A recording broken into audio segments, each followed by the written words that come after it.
Good afternoon, everyone. Thank you all for coming. It's a beautiful week in Pittsburgh with fresh faces, new students, enormous optimism, and great energy.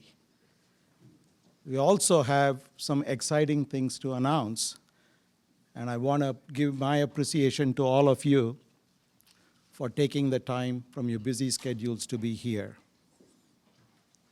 Governor Wolf, thank you so much for coming from Harrisburg. Congressman Mike Doyle, Allegheny County Executive Rich Fitzgerald, Bill Paduto will join us shortly. Chairman of the Board of Carnegie Mellon University, Jim Rohr. We have former President of Carnegie Mellon University, Jerry Cohen. We have CEO of US Steel, Mario Longhi. Many members of the Carnegie Mellon Board of Trustees, members of the senior leadership team, deans, faculty members, students. Thank you all very much for coming here today. Today we are here to announce a major gift to Carnegie Mellon University, a $35 million gift from Tata Consultancy Services, which is a global IT company headquartered in Mumbai in India, but which operates in 46 countries around the world, whose clients include nearly half of the top 100 Fortune companies in the world. We are particularly pleased that Tata Consultancy Services has chosen Carnegie Mellon University as its first major and largest university partner, as they do pioneering work at the cutting edge of technology, essentially around the world. It's a historic moment for a variety of reasons. It's the largest gift from a corporation, largest corporate gift in the history of Carnegie Mellon University. It's the largest gift from outside the United States in the 115-year history of Carnegie Mellon University. It's the largest gift by TCS to date to any university. And it's the fifth largest gift in the history of Carnegie Mellon University.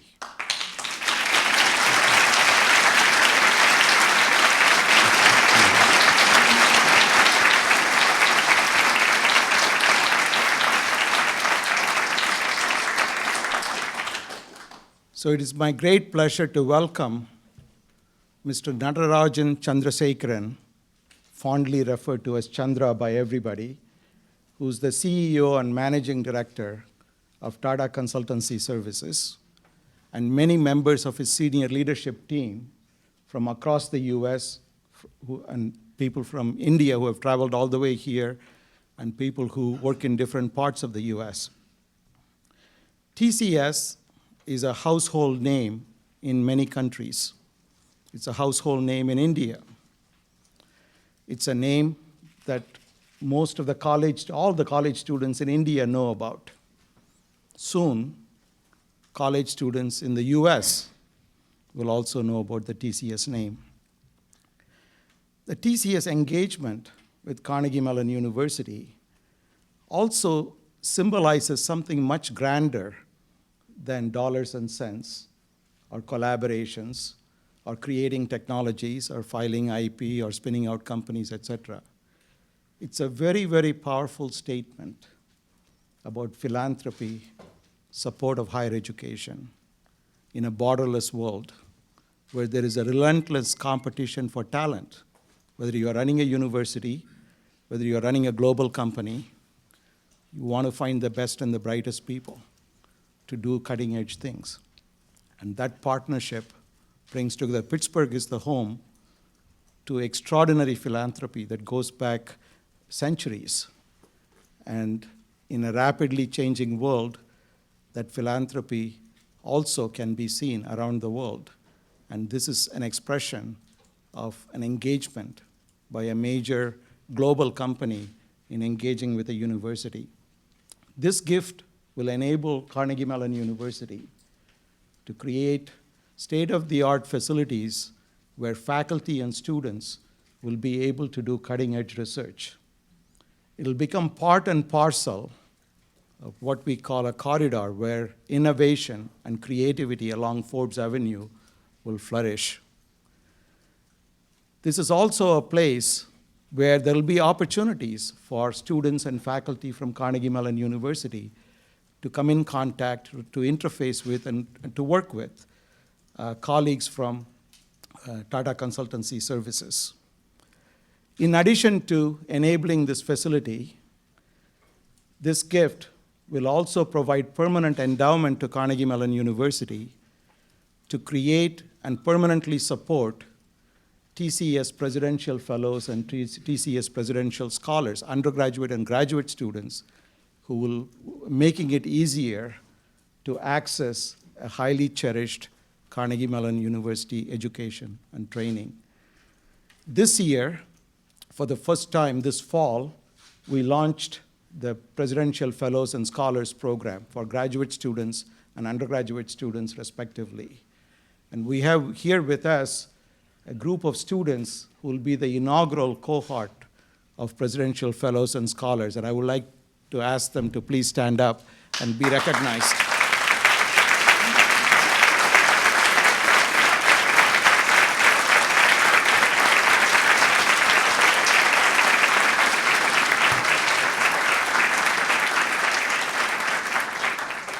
We have 92 undergraduate students and 50 graduate students who belong to this initial cohort starting this semester. And it's our aspiration and our goal to increase this number significantly in the coming years. Nothing is more important to Carnegie Mellon than attracting, nurturing, and retaining the best students, the best faculty, and the best staff. And this gift also enables us to move further in that right direction. So I would like to take this opportunity to express my enormous gratitude to Chandra and to the entire team and to the Tata family of companies, and Tata brand name in India is very well known and around the world. TCS is a $15.5 billion annual revenue company, and half of the revenue comes from the US, and approximately 1/10 of the revenue comes from India. That's what globalization means. The market cap of TCS is $80 billion. And as I mentioned, they have clients that are major corporations around the world. They also have local clients. Giant Eagle, PNC Financial Services have been TCS clients. This is not just about a university partnership. Carnegie Mellon has historically played a pivotal role in transforming regional economy, creating new ideas, spinning out companies, producing talent. It's also about supporting the city and bringing a global corporation to Pittsburgh and to Oakland. That's why I'm really delighted that Governor Wolf has taken time from his busy schedule to be here. Congressman Doyle, Mayor Bill Peduto just arrived, and County Executive Rich Fitzgerald. And thank you all for coming. Carnegie Mellon is also known for its ability to translate basic academic research, which is deeply rooted in scholarship, pushing the boundaries of human intellect, whether you are in computer science, whether you are in business, whether you're in engineering, humanities or social sciences, fine arts, Mellon College of Science, or Heinz College of Public Policy and Management, pushing the boundaries of human intellect, doing something that is not only at the cutting edge, that very few people can do across disciplinary boundaries, but at the same time, taking those inventions, innovations, and creative talents to benefit society on a global scale by bringing in very different issues to the same problem. That creates economic value, that bridges the significant gulf between the pace at which technology develops and the pace at which human condition improves. No other university is as uniquely positioned to connect pace of advance in science and technology with the pace at which we can solve grand challenges that are facing the humanity in the 21st century. So for that reason as well, this is a significant gift, because we can connect with a company that has the capacity to engage a significant fraction of the globe. We can also connect. Carnegie Mellon as a global university can play a significant role in taking its talents outside of Pittsburgh.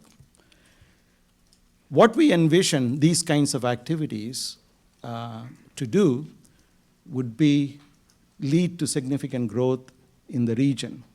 As you have seen, just in the last year, we announced a number of major partnerships with industry. There are nearly 250 to 300 major companies that have come to Carnegie Mellon over the last decade, 2 decades, to work with our faculty and staff and students. We welcome TCS to this global cohort of companies. And it gives us an opportunity to take the ideas that the students have, connect them to relevant problems that face humanity, that face business, so that we can eventually not only solve important problems, extract useful value out of this. I want to say a little bit about how this came about. Chandra and I come from the same part of India, but we never met each other until about 11 months ago. Just to add to the point that this is a global world we live in, we met in China, in Tianjin, at the summer Davos, at the World Economic Forum. And we were on a panel together last September. I invited him to come to campus to meet with a few colleagues. And then we had further discussion. And earlier this year, in January, we met again at the World Economic Forum in Davos in Switzerland, where we talked about various ways in which we can engage, and various conversations, not only with him and with his team, but a number of people on campus led to where we are today. Chandra is the CEO and Managing Director of Tata Consultancy Services. He's also kindly agreed to share his time as a member of the Carnegie Mellon University President's Global Advisory Council, which will meet for the first time on the 22nd of October this year.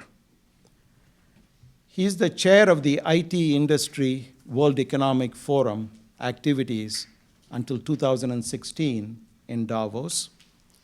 He's also a member of the Indo-US CEO Forum. TCS is known as a leader in paying attention to such things as health and wellness, sustainability. And he not only leads an organization that's been recognized in Europe and other places as a much sought after employer. Chandra himself is a very, very committed to health and wellness. He runs marathons. In fact, he ran and completed marathons in Amsterdam, New York, Mumbai, Boston, Chicago, where else? Pittsburgh next. There are a lot of hills to go up and down. So it's my great pleasure to welcome Mr. Natarajan Chandrasekaran.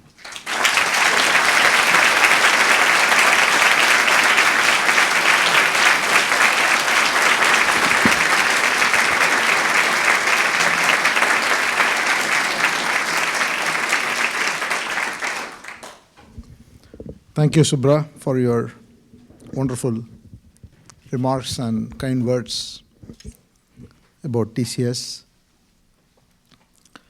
It's a great pleasure and privilege to share this afternoon with all of you.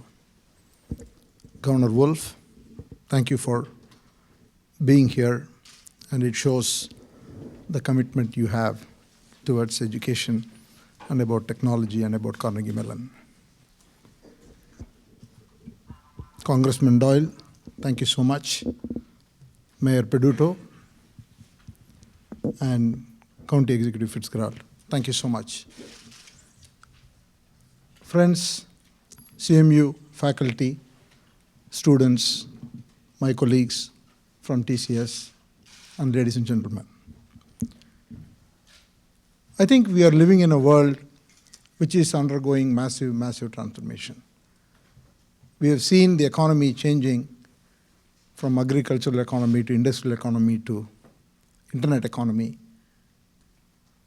over a century. But what we are seeing now is a transformation to a new type of economy. We can call it by any number of names. We can call it an innovation economy. We can call it a digital consumer economy. We can call it an economy of data. We can call it an economy of insights. I think we will come up with more and more terms. The biggest difference is this transformation is happening at a pace and a rapidity that no one is able to imagine, and it's just getting faster and faster every single day. And we, as a large technology company, work with many industries. We have a huge presence with the large companies. The way to think about us is a company which works with the leaders in every other industry. We ourselves are a technology firm. With the right domain knowledge, we make impact in the transformation of financial services, insurance, banks, retail companies, manufacturing companies, auto companies, utility companies, and every other segment. We see this impact happening across the board. Every single firm that we work with has one fundamental question. What does this new economy mean? And it's very easy to say that it's a digital world, and it's very hard to get a consistent definition of digital. If you give a sheet of paper to everybody in the room and ask them to write what you understand about digital, I'm pretty sure you won't have two answers which is consistent.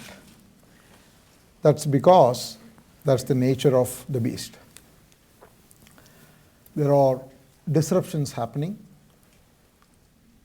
in every industry. Business processes are getting changed, business models are getting changed, customer experience are getting changed. The very definition of who the customer is getting changed. And that's the change we are going through, but that's the opportunity. And in this world, partnerships are very critical. What are the fundamental technologies that are making this impact? It's the core computing technologies. You can call them as mobile technologies, social, robotics, machine learning, creative design, analytics, industrial internet, Internet of Things. But it is all happening at a time that all these technologies are moving together at the same time. And that's what makes it very special. If these technologies were to come linearly, in a sequential manner, we wouldn't be able to imagine what we are able to imagine. The fact that these technologies are getting advanced, feeding onto each other, is giving us tremendous possibilities. So as a company, all our focus and all our investments during the last few years is to make investments in all these technologies, investments in the form of research, innovation labs for at the technological level, at the industry level, training, recruiting the right talent, and partnering with the ecosystem. The ecosystem may be startups, other technology companies, academic institutions. When we thought about the possibilities, for us it was important to have a very strong university partnership with a school which brings an enormous capability, whether it is in terms of research, in terms of inter-domain skills, and Carnegie Mellon is known for the best of education, best of research in many of these areas, whether it is machine learning, driverless cars, robotics, and every other discipline, statistics, information management, and how these technologies can impact businesses. And one of the things I noticed while I visited here last time is that discipline in the interface evolving between technology and every other industry. So I'm very, very happy and proud that we have this wonderful partnership developing between TCS and Carnegie Mellon. And as Subra mentioned, I know him only for less than a year, but we have developed a very good, I wouldn't say relationship, very good alignment of thought in terms of what the possibility is. And every time we are meeting, we are talking the fifth step, not the next four steps, what the possibilities can be. I think it's a wonderful opportunity. Carnegie Mellon, the researchers here, the institution will give a great opportunity for TCS researchers to do some joint programs. We'll bring a lot of industry problems. And in the future, we will look to see some CMU graduates, undergraduates, joining TCS as the place to be. Because we are going to be focusing on creating a future which will solve not only the industry problems, but create breakthroughs in solving some of the societal problems. And I want to thank Subra for the amount of effort he has put in to create a vision. And every time I've met him, I've become more impressed with the amount of homework he does and the amount of preparation that has gone in terms of what he's thinking about the future. I think it's a great opportunity for both of our institutions, and I look forward to building a fruitful relationship which will address multiple facets as we go along. Thank you, one and all, again for this opportunity and for being here.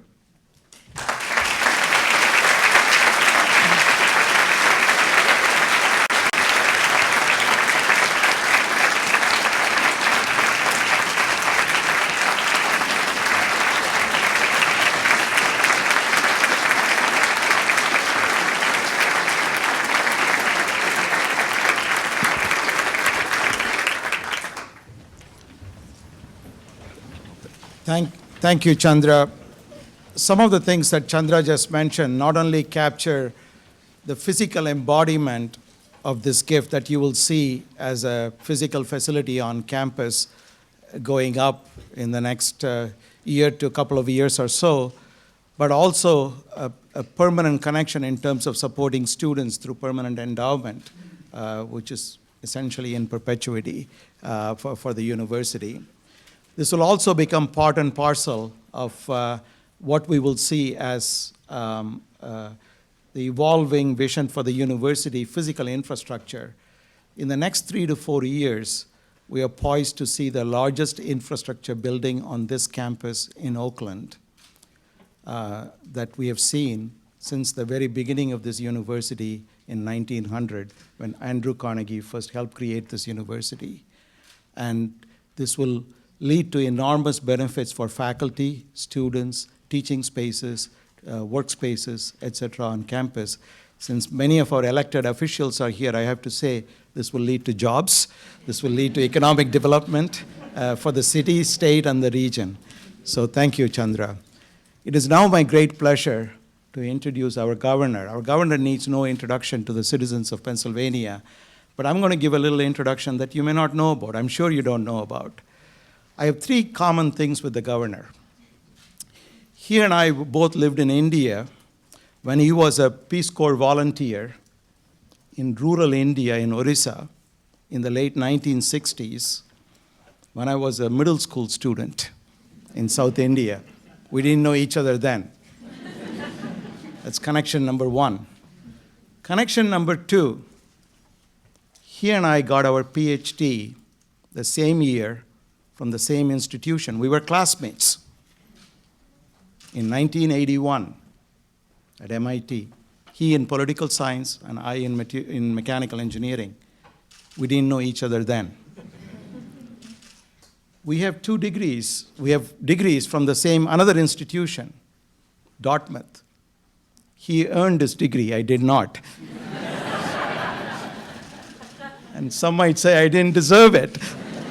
In either case, the fact remains that we both have a degree from there as well. And it was a great pleasure for me to meet him. He's one of those very rare individuals who's been a successful businessman. He's a scholar. He's also an elected official doing public service. That combination is quite remarkable. And he twice gave up his aspirations, whether in academia or in government, to go do his family business. So it's an enormous pleasure for me to introduce Governor Wolf, the Governor Wolf I know. Thank you.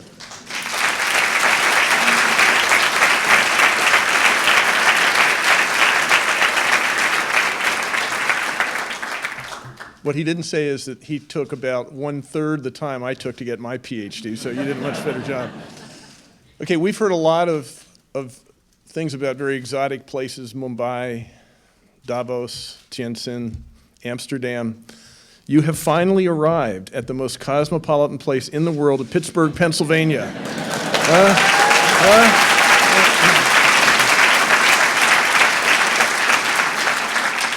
I don't know, politics just comes naturally to me. I don't know. But I am really pleased to be part of a very big announcement. And having spent some time in India, I think I probably am one of the people who know how big a deal this really is for Pennsylvania, for Pittsburgh, for Carnegie Mellon University. What you're kicking off today is a huge deal for all of us, and it's really important.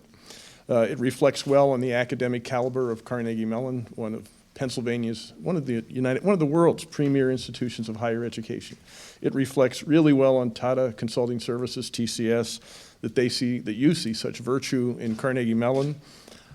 Personally, I think it reflects really well on Pennsylvania, that you see such great virtue in our state. And I think it reflects really well on the whole idea of a partnership between a university, a great university, and a great corporation. Businesses and universities can partner together and really make all our lives better. Let me start with Tata. On its own, Tata Consulting is one of the biggest companies in the world, and it's certainly one of the largest IT organizations in the world. But it's also part, as Subra said, it's also part of one of the largest and most prestigious, most distinguished corporations in the world, the Tata Group of Mumbai, India. Now, when I served in the Peace Corps in India, Tata was, of course, known for steel and trucks and so many more things. But I was in a very remote village, in a very remote part of India, but Tata trucks were everywhere, and they were the quality. Tata, as a name, I don't think is well known in the United States, but not as well known as it is as it is in India. It is the premier brand. It made a whole range of great products. I was there too early for software to be part of it, but certainly that's part of it. Brand finance ranks Tata as the 39th most valuable brand in the entire world. That was just a few years ago. The Brand Trust Report ranked it as the 3rd most trusted brand in 2014 in India, just to give you some example. But it's truly an example of an eternally successful company because it is eternally committed to quality in all of its divisions. It's eternally energetic. It is eternally responsive to its customers. And as a result, it's eternally growing. So this is a real honor for Pennsylvania, for Tata to have chosen Carnegie Mellon and Pennsylvania as its partner in innovation. This is a really big deal for us. But it's also a great reflection on CMU. And by the way, you know, Rich Fitzgerald is a graduate of CMU. You all know that, right? So, just wanted to point that out. Now, I don't want to speak for Tata, but you clearly see great virtue in Carnegie Mellon. And you're right to see great virtue in this remarkable institution of higher education. CMU is well known. It has a well-deserved reputation as a world-class university right here in Pittsburgh, right here in Pennsylvania. This is especially true in the sciences. It's also true in the social sciences and humanities. Of course, I say that as an MIT alumnus, but it's true. This is a great institution. It stands on its own as a great center for learning, as a great center for discovery, a great center for new ideas and for thought. But CMU has also shown its mettle as a partner in the extraordinary renaissance that we see here in Pittsburgh. The energy that is so apparent throughout Pittsburgh has a lot to do with the brainy and creative people CMU attracts to this place. They have come here from all over the world, literally all over the world, to feast at Carnegie Mellon's great academic table. And they've stayed to enrich this economy, our society, our Commonwealth, with great ideas, great insights, and a great work ethic. CMU is both a magnet and a catalyst in that regard. It brings together great people, and it encourages them to invest their considerable skills, their considerable energy right here in Pittsburgh, right here in Pennsylvania. In partnership with great companies like Tata, CMU will do even more to transform this place. Pittsburgh is in Pennsylvania. Are you aware of that? And of course, we're proud of that fact. And CMU is in Pittsburgh, which is really important. And enriching Pittsburgh, CMU and Tata will also enrich all of us everywhere in Pennsylvania and in the United States. And that's as it should be because Pennsylvania, and I'm selling here, Pennsylvania is a remarkable place with a remarkable heritage. Now, I'm not sure how many of you are from Pennsylvania, but we're a modest bunch. But just take a moment to think about the things that we have going for us. This Commonwealth was founded by William Penn on the basis, really an extraordinarily innovative idea at that time, on the basis of religious tolerance, freedom of conscience. This is where fittingly this nation got its start. With 2 constitutions, the Articles of the Confederation. Anybody know where the Articles of the Confederation were drafted? York, Pennsylvania, okay? The Constitution of 1787, Philadelphia, Pennsylvania. The Declaration of Independence, which was drafted and signed in Philadelphia, Pennsylvania, which was reaffirmed in blood at the Battle of Gettysburg, Pennsylvania, which was reaffirmed in noble words, the Gettysburg Address by Abraham Lincoln in Gettysburg, Pennsylvania. Pennsylvania has 2 world-class cities, Pittsburgh, of course, and Philadelphia. We have a great workforce. I know that because I built a business here, headquartered in Pennsylvania.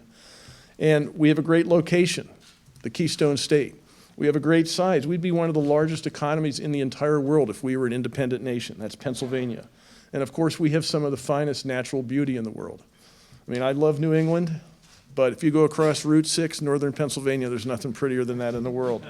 So this partnership between Carnegie Mellon and Tata makes great sense in no small part because it takes place right here in Pennsylvania, a place where innovation, big ideas, and grand achievements are integral to who we really are. As modest as we are really great. Finally, Finally, yes, we are. Thank you. Finally, thank you very much. I was bucking for a standing ovation, but that's all right. That's okay. It's not bad. So the spirit of innovation, I think, is really important. The fourth thing and final thing that I think is important about this partnership is it shows what we can do when a world-class company and a world-class university partner up. This is going to be really amazing for this place. The spirit of innovation we so rightly attribute to the market, to the free market, is actually magnified by this kind of marriage. Creativity and originality are at the heart of the Carnegie Mellon University's culture. And Tata has shown itself to be a world leader in converting customer needs into practical products and services, itself a very innovative and creative job. They do that by working together. I think these two organizations will produce new ideas that will address challenges that matter to real people and real companies in the real world. And as that happens in Pittsburgh and Pennsylvania, this will continue to make us an innovative hub that we were in the past and will continue to be in the future. The source of ideas and products and services that will transform, as it has in the past, transform the world. So I want to say congratulations to Tata, congratulations to CMU on this great new partnership. We've always been proud to count both CMU and Tata Consulting Services as members of the Pennsylvania family. This great new partnership makes both even more significant members of that family. You're both significant members already, but even more so after this great partnership takes off. And it makes our family even stronger and better, the family of Pennsylvania. So thanks to CMU for attracting such an eminent partner to Pittsburgh, and thank you to Tata for being so attractive and so willing to be attracted to a place like Pittsburgh and CMU. Thank you very much, and congratulations.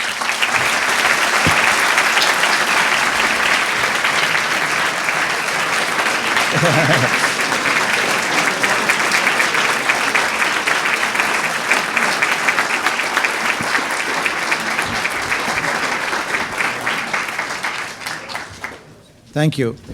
It's my pleasure now to introduce Congressman Mike Doyle. Congressman Doyle represents the 14th Congressional District. That includes where we are. The 2 short years that I've been here, I've come to appreciate the Congressman's warmth, friendship, not just here, but also I had a chance to see him in other places, in other events.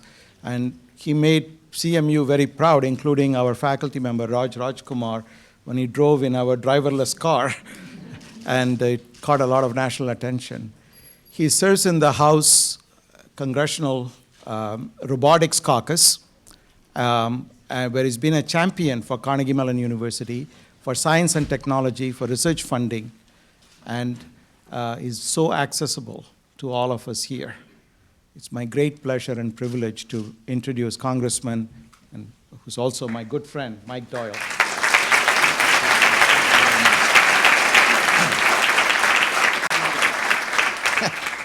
You know, I was just going to tell the governor when he was trying to get that standing ovation, Jim Rohr and I looked at each other and said he's about 35 million short.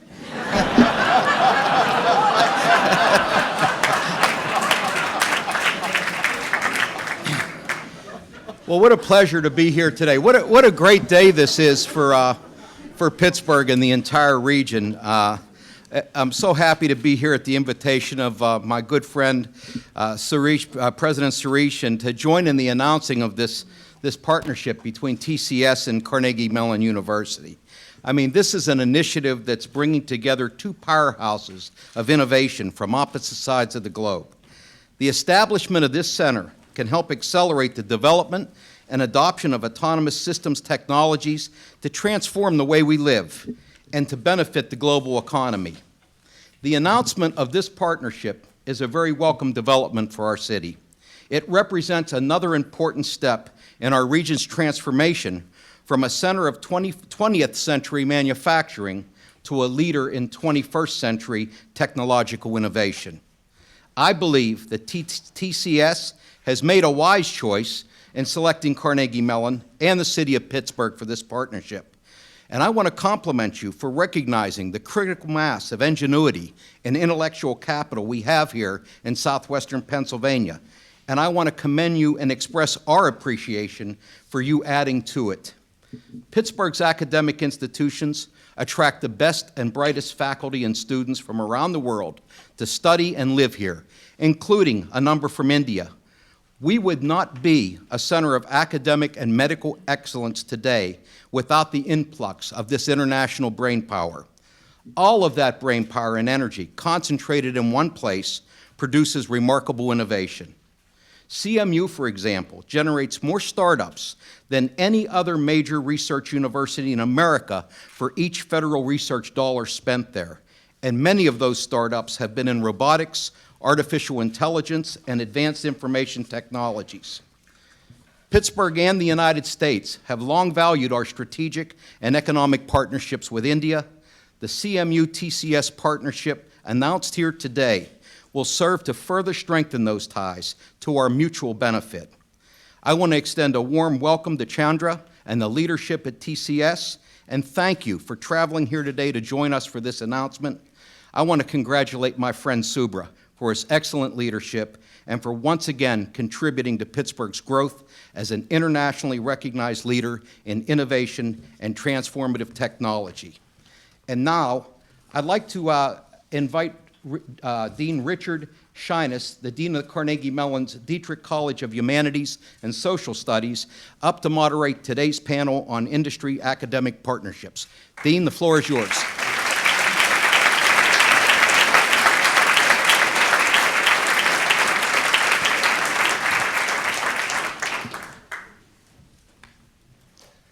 Good afternoon. I am the Dean of the Dietrich College of Humanities and Social Sciences, one of 7 great colleges at Carnegie Mellon. Before we start, I just want to thank President Suresh and my wife. It's my birthday today. But wait. And over breakfast, my wife asked me what I want for my birthday. I don't know, I said, give me a few minutes to think about it. And about an hour later, I got an email from President Suresh announcing this wonderful gift. So I yelled down to her, how about a new building for Dietrich College? Great idea, she said. I'll tell Subra it's your birthday and see what I can do. So long story short, I'm delighted to accept this new building for Dietrich College as my birthday present. Sorry to all you other deans. Before I introduce our panelists, I want to mention that several people will be distributing note cards for anyone who would like to submit a question to the panel. You want to identify yourself now? Yes, there's people going to be walking around. If you want to actually pose a question, give them a signal. They'll give you a card. You can write it down. They'll collect it in the aisle, and then Steve Klain will be selecting the questions to pose to the panel. As you can see, I have the easy job. So in some form or other, governments, industries, and academics have been partnering for several thousand years. In the last century, however, and particularly in the last 20 to 30 years, the amount of money devoted to R&D by governments, industries, and universities has exploded. Although their interests often overlap, their core missions do differ. And the core mission of government is to establish justice, provide for the common defense, and perhaps to ensure that society has the general infrastructure upon which it can thrive. The core mission of industry is to achieve profit for its shareholders, and the core mission of universities is to produce new knowledge and to educate, not only in science and technology, but in the social sciences, humanities, and the arts. Despite these differences, all 3 agree that the benefits from collaboration are potentially enormous, and they thus pursue it. Clearly, there are risks. The academy cannot be driven entirely by the needs of companies or governments. It must be free to pursue its own agenda. And industries that invest heavily in academia might gain no advantage. The forms of collaboration between industry and the academy have changed. Basic research units like Bell Labs and Xerox PARC are rarely housed and funded within industry nowadays, and they will continue to change. In the 21st century, knowledge-based global economy, world-class research universities like Carnegie Mellon and world-class companies like TCS will explore new ways to partner. Hopefully, they can find ways to do so that will not only improve the industries and universities involved, but also the regions around them, both economically and socially. How then should the academy and industry align themselves in an environment that is truly global and increasingly competitive? So to reflect on these issues and related ones, we have convened a distinguished panel, which I would like to introduce to you now. So panelists, please join me up here in the front of the room. Have your seats. Jay Whitacre is a professor of engineering and public policy, materials science and engineering at Carnegie Mellon. Dr. Whitacre works on synthesizing, characterizing, and implementing promising materials and device architectures for energy storage and generation technologies such as lithium-ion batteries, fuel cells, and photovoltaics. He also explores the policy implications involved with selecting and implementing renewable energy technologies. Dr. Whitacre holds 5 patents, granted or pending, and he has authored or co-authored more than 20 peer-reviewed journal articles and has received numerous awards. Jelena Kovačević is the David Edward Schramm Professor and Head of Electrical and Computer Engineering, a Professor of Biomedical Engineering, and Dr. Kovačević's recent work has focused on providing signal representation tools to be used primarily in communication and biomedical systems. She is a fellow of the IEEE and EUSIPCO, which I take to mean European Signal Processing something.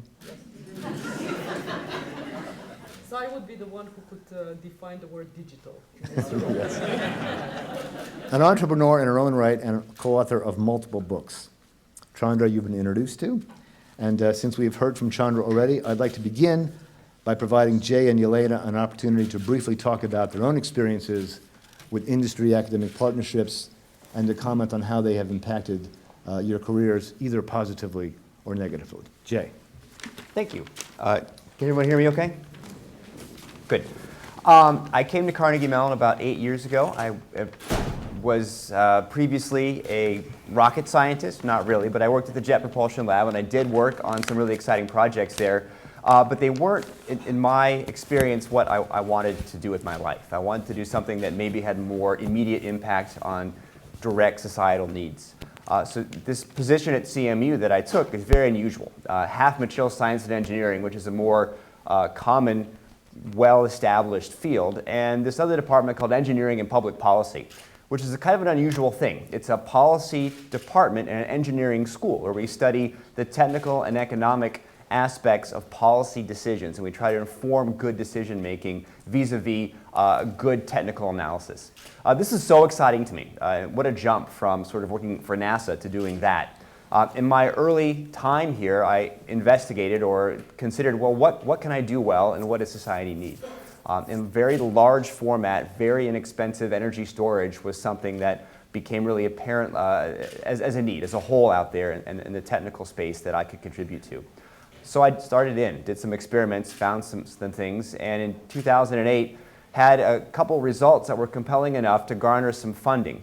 I had a choice to make at that point. Do I go with a more traditional academic path of trying to find money from a government sponsor somewhere, or at the time there was a huge amount of interest in the venture funding community on this kind of thing?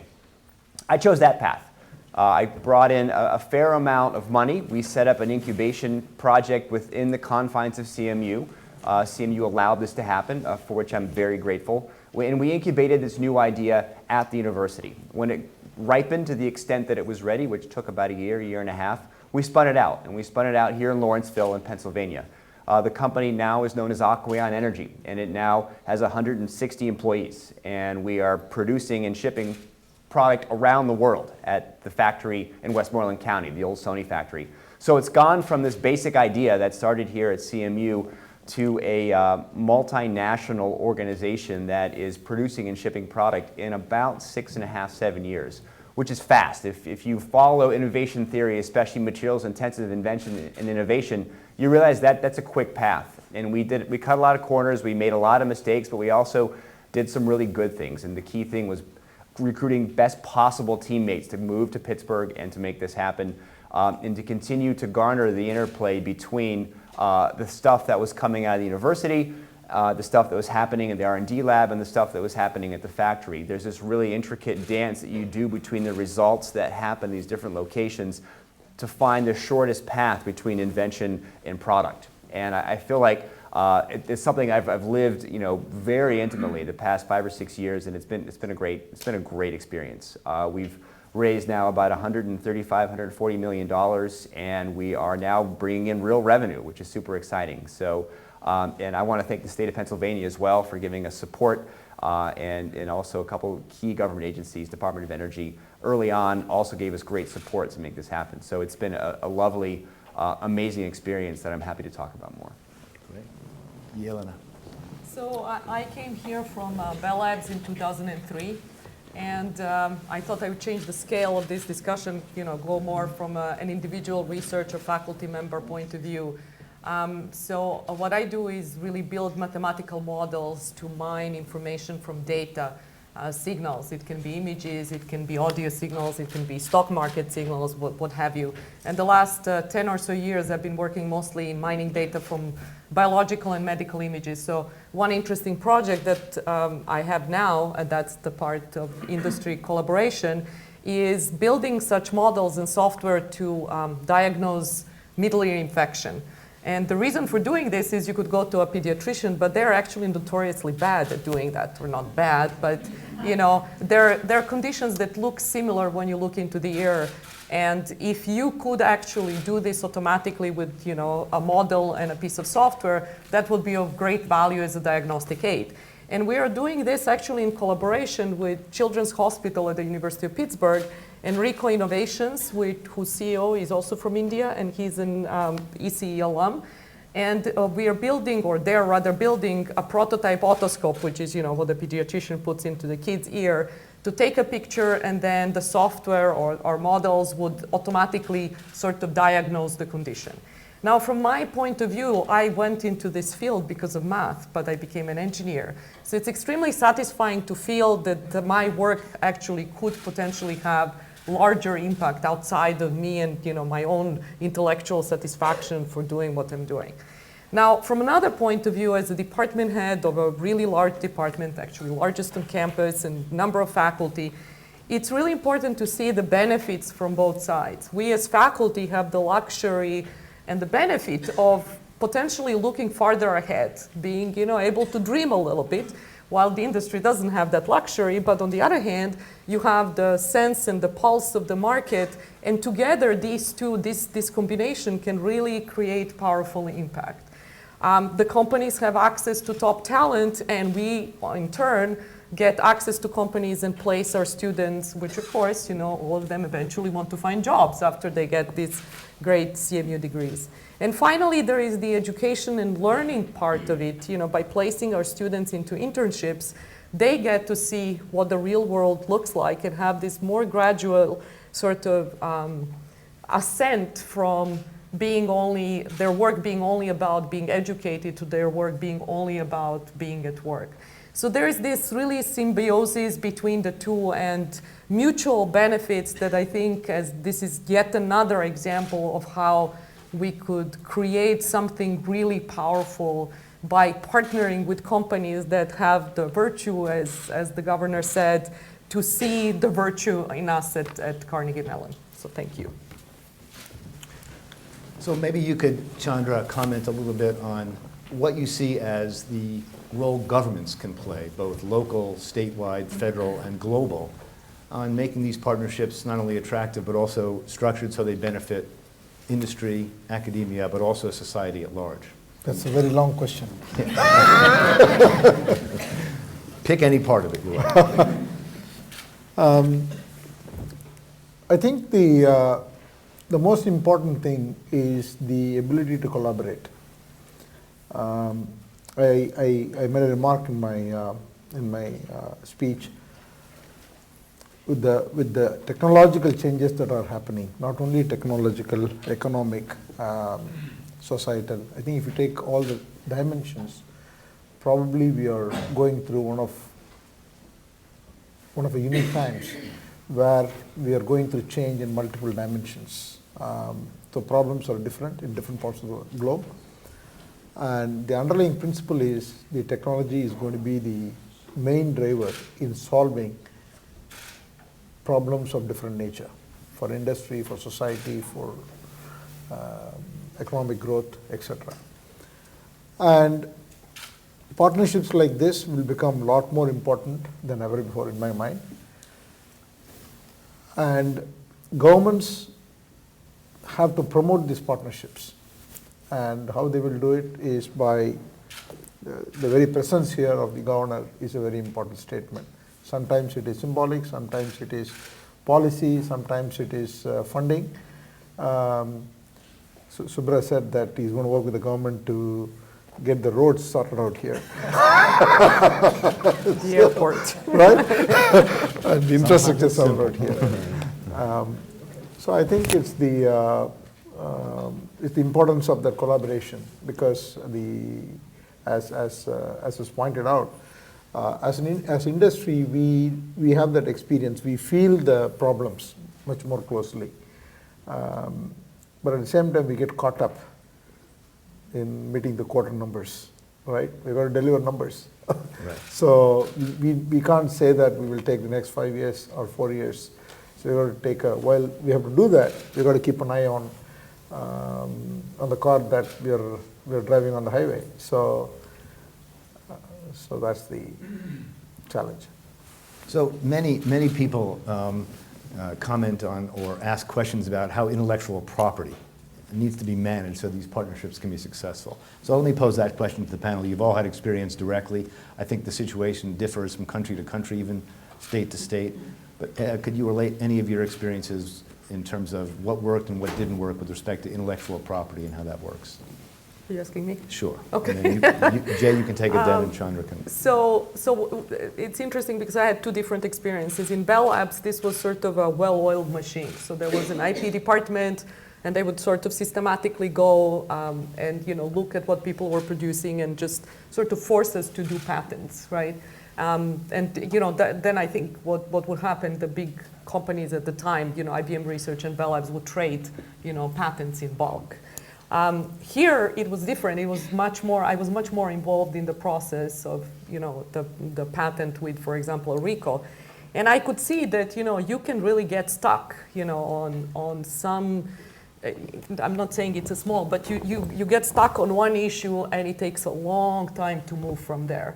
So finding ways of facilitating or creating sort of boilerplate, agreements, which I think, CMU is doing now or trying to do very much, like master agreements, to simplify this and to take this part away from the collaboration and to let it go forward, because this would really stop us. That's I think, one of the key issues, in the university environment.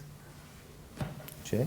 Yeah, I think the obligation that universities have in the United States to not allow IP to be assigned to funders until whatever it is that has been funded is able to reach a fair market assessment. This is all buried in the IRS tax code.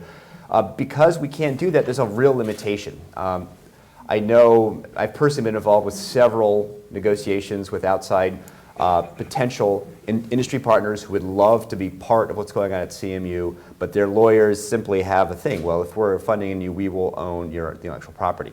And as a federal grant-bearing institution, we are unable to do that. And this is a reality of the way that the university and the industry interact in this country. A side story is that a close colleague of mine who happens to be a Canadian professor has a very different situation. He's enjoyed multiple millions of dollars per year from 3M for over a decade to do amazing research. He's built up an extraordinary lab, and he is probably one of, if not the most famous researcher in this field. Part or greatly because of the fact that the same boundaries don't exist in Canada as they do in the United States. I'm not saying that it's bad or that it's good, either way, but it's a fact, and it's something that because we have lawyers on both sides of the organizations, and we have to figure out every time there's some different sticking point. Something happens and we have to find a way around it. And oftentimes it's not a good, even practical solution for either side. Sometimes nothing ever happens. So that's difficult. And I don't have in mind a solution, but I can certainly describe the problem. Well, maybe Chandra, you could follow up on that and describe how things differ across different international boundaries and situations, because I'm sure you've dealt with I think universes? it's the most complicated subject So complicated. in terms of who owns the IP. Many times people say we create joint IP. I never understand that because either you have it or you don't have it. So people come up with ways to resolve them. Sometimes they give royalty-free, perpetual license to one party. The other party takes it for monetizing. Sometimes it's a non-exclusive on both sides. So there are various ways by which people resolve, but the fact of the matter is that there is no uniform way in which it can be easily solved, and it is easily solved in any part of the world. And I was talking during lunch, and I understand that you've developed some different models.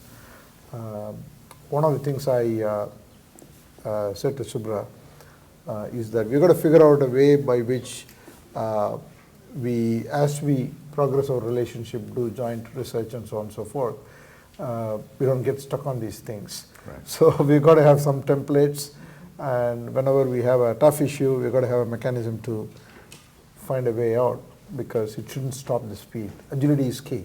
In today's world, agility is key.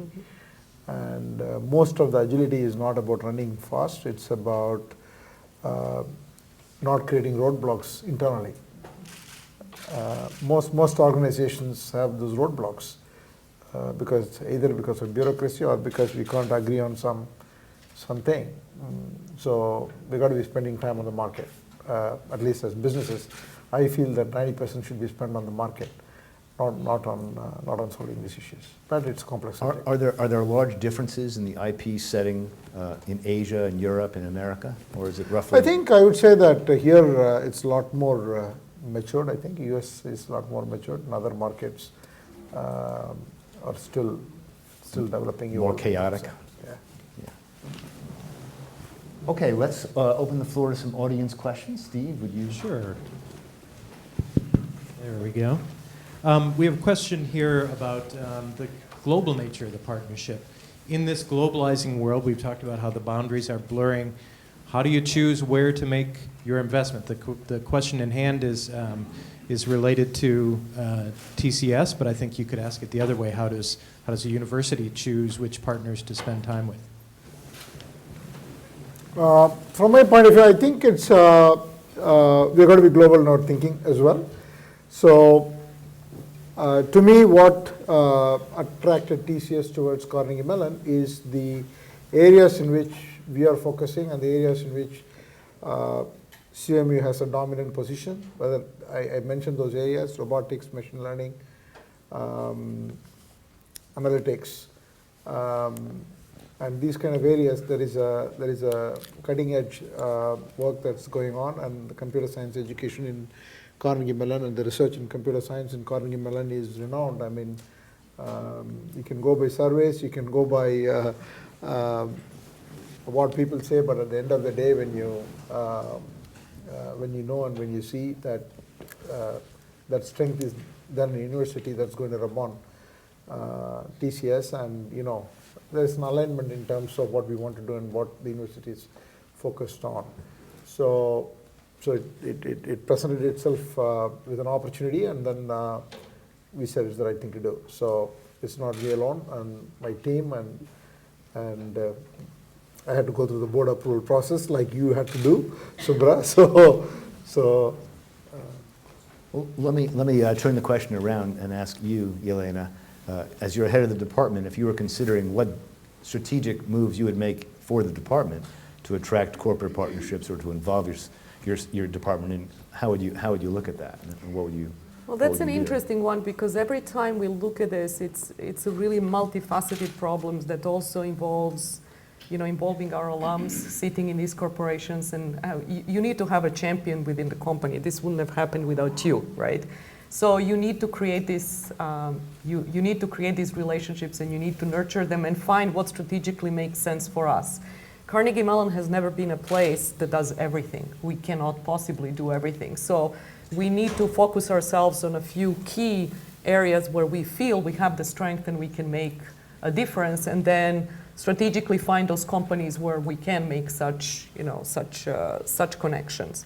And so this is exactly what we do in terms of when we think about our strategic planning. What are the key thrust areas, let's say, for the department, and then how do we go out and look at the top companies in these areas to engage them to work with us? Because this is really, it's key for the companies. As I said, it's a wonderful opportunity to get access to top talent and, top also leadership talent and managerial talent through PhD students and so on. And for our faculty to have funding to do the research that they need to do, given how the funding is going in terms of federal funding, that, it's been flat and we don't know what's going to happen in the future. We need to be more agile in creating such partnerships even more than before. Dean Shinas, you mentioned earlier the different purposes of universities and corporations, and we have a couple of questions here that go to the questions of culture. Universities are very different places from corporations with different core motivations, perhaps, overlapping sets of interests, but different cultures. What are the risks and obstacles that presents? How do you overcome them? And what are there benefits that come out of bringing two such distinct kinds of cultures together? Jay, you want to take that at first? Yeah, I think, Since you've lived in both worlds? Yeah, having a foot in both those worlds, and it's funny when a technology or a company emerges from just an idea, there's almost no separation culturally. And what's been fascinating is to watch how, as you mature at the technology and the entity, the venture, you need a different sort of people and a different sort of culture to make it really optimally effective. And it's complicated to grow in that way. So I really can appreciate that there's these different buckets. I think both sides have, in the best of worlds, can really appreciate each other. And I think one of the things in general is that it's somewhat lopsided. I feel like the industrial world or the commercial world has a deep appreciation for the academic. And I think the academic side of things oftentimes doesn't have good visibility into what's happening in the commercial world.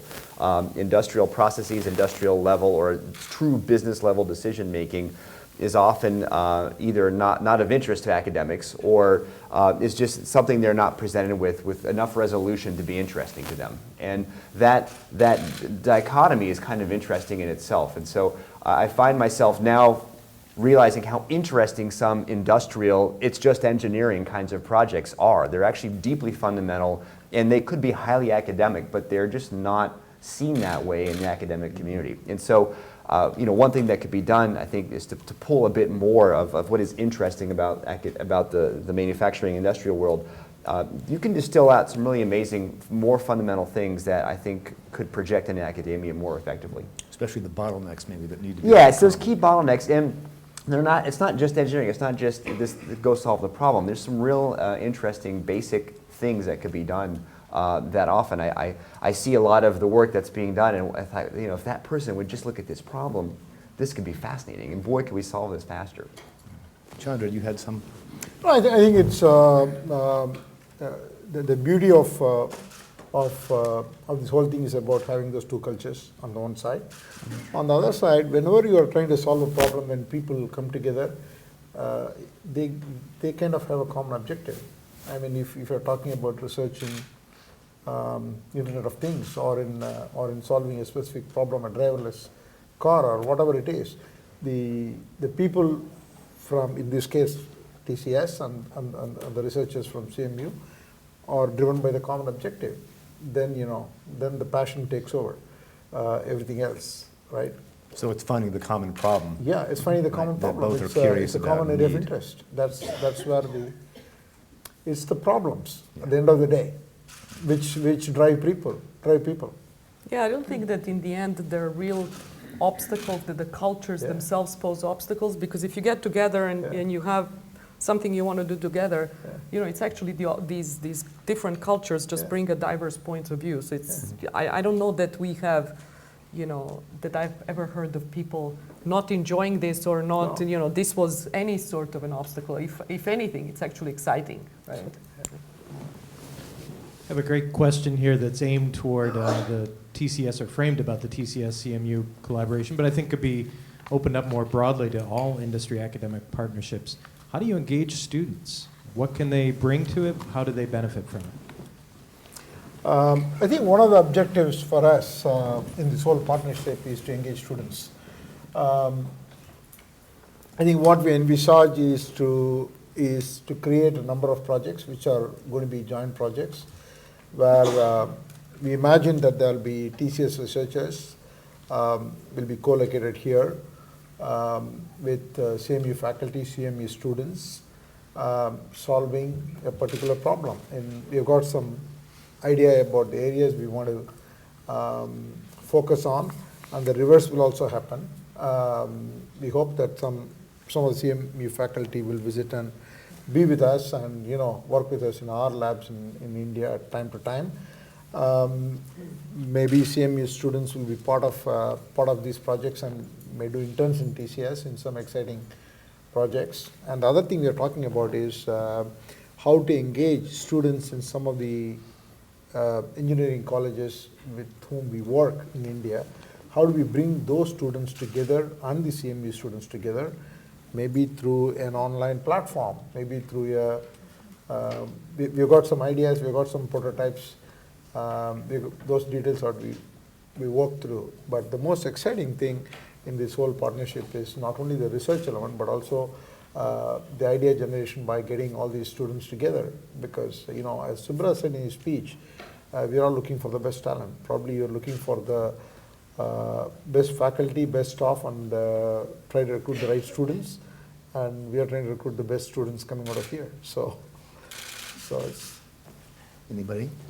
I just wanted to add that we just had this summer the first instance of this internship program with the PES School of Engineering in Bangalore. And this was actually through, again, the connections, or it's all about connections. It was my ex-PhD student who wanted to create some sort of a formalized internship program with CMU, and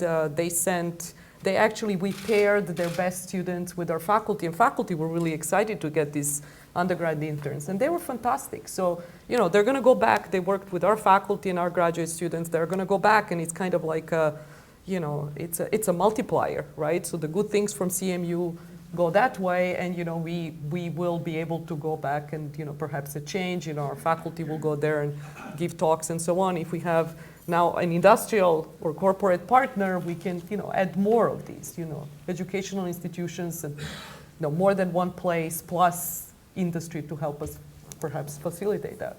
So that would be very exciting. Yeah, and just to reinforce that, we truly are an international university. A huge fraction of our graduate student population, and indeed undergrad as well, international. And a lot of these folks come here with the intention of going back. And so the opportunity exists already for us to have this impact visa, just with a good education and providing them what Carnegie Mellon has to offer here in Pittsburgh, but also other campuses around the world. And this is just going to add to it, and maybe providing destinations in India that are more explicit. This is a Tata CMU collaborative site in India. Our Indian and other students may have a more specific point of focus to go back to. Sure. I think we have time for one more question. Just about one. So to loop back to the to an original topic,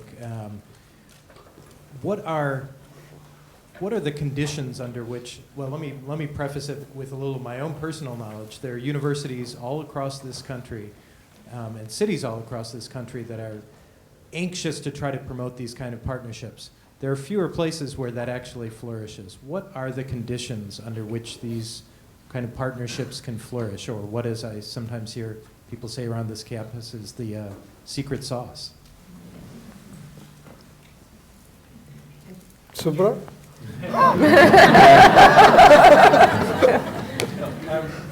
I'm not on the panel, but I'm happy to answer. Please. Nice job, Steve.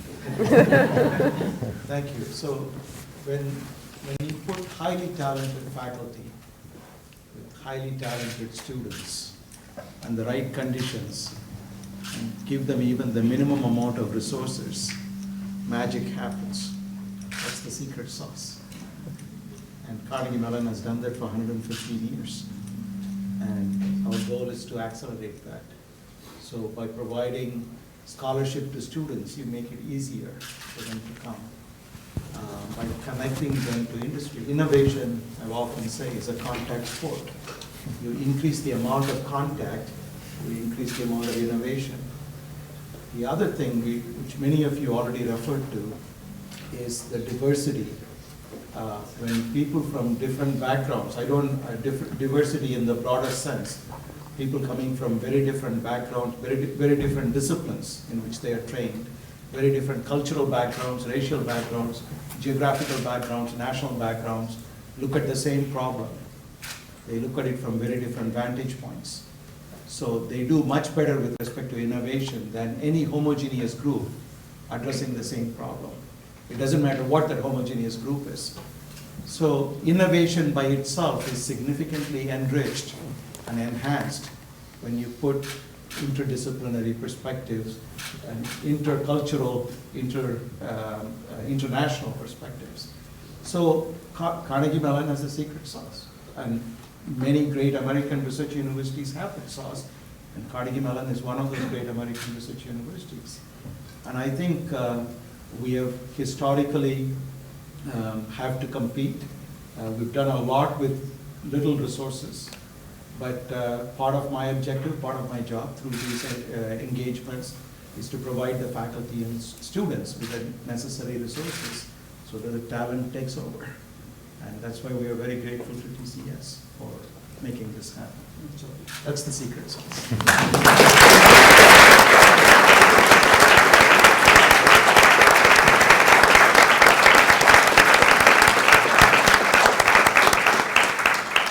Let me close this and invite you to come to the reception that will follow this immediately, but let me take this opportunity to thank all our panelists, to thank our moderator, Richard Shines, Jay, Jelena,